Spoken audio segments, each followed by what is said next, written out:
So we're going to demonstrate here how to do a basic solder joint.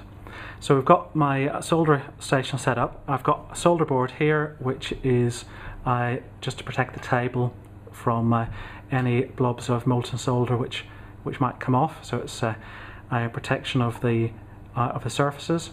I've got my third hand or helping hand, which is going to be used for holding my printed circuit board.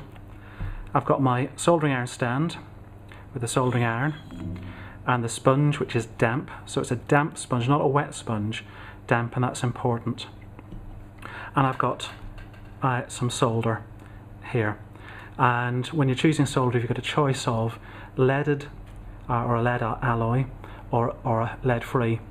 Now, lead has health risks along with it, but tradition has been used because it flows much more easily in the joint, and a process called wetting, which is how well a molten metal will attach itself to a solid surface.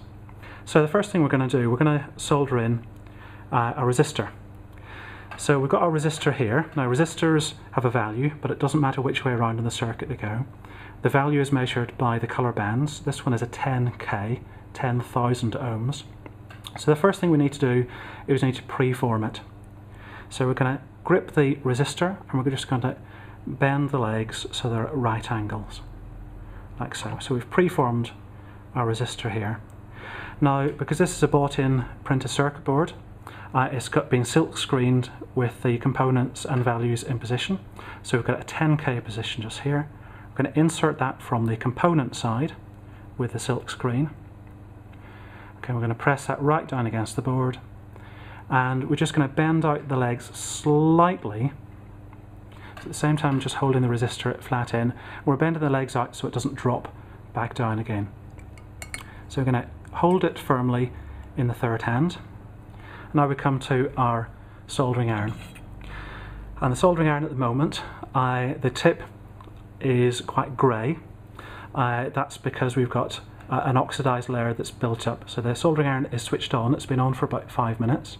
So the first thing we need to do is we need to wipe the tip, and that automatically become bright and shiny. So we're going to get a solder next, and we're going to go through a process called tinning. So one of the metals in the lead solder alloy is tin, so hence the name. So we're going to tin that tip. You can see the fumes coming off, so it needs to be in a well ventilated area.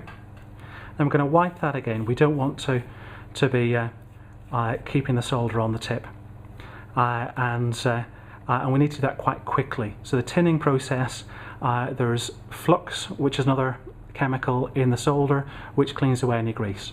So as I'm talking here, that will continue to oxidize, so I need to wipe that. So I need to regularly wipe that tip. So the next thing I want to do is with the flat side of my soldering iron tip against the pad where the resistor leg comes through, I'm going to touch both the pad and the leg. I want to heat it for about 3 to 5 seconds, and then I'm going to push some solder into the joint, and it will flow around the joint.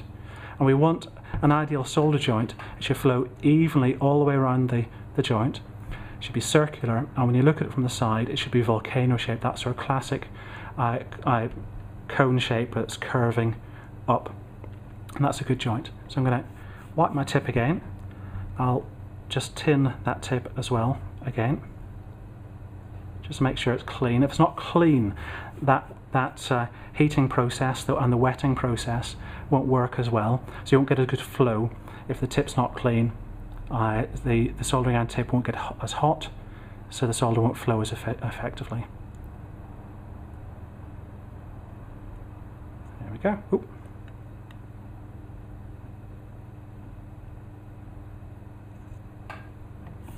There we have it. We've got resistor soldered in place. Okay, we're going to take that out, and we've got some excess on our leads. We've got a well-formed joint. I'm going to get side cutters, and with a cutting face down against the board and at the top of the joint, I'm just going to trim that off. So you're trimming off the joint to the top.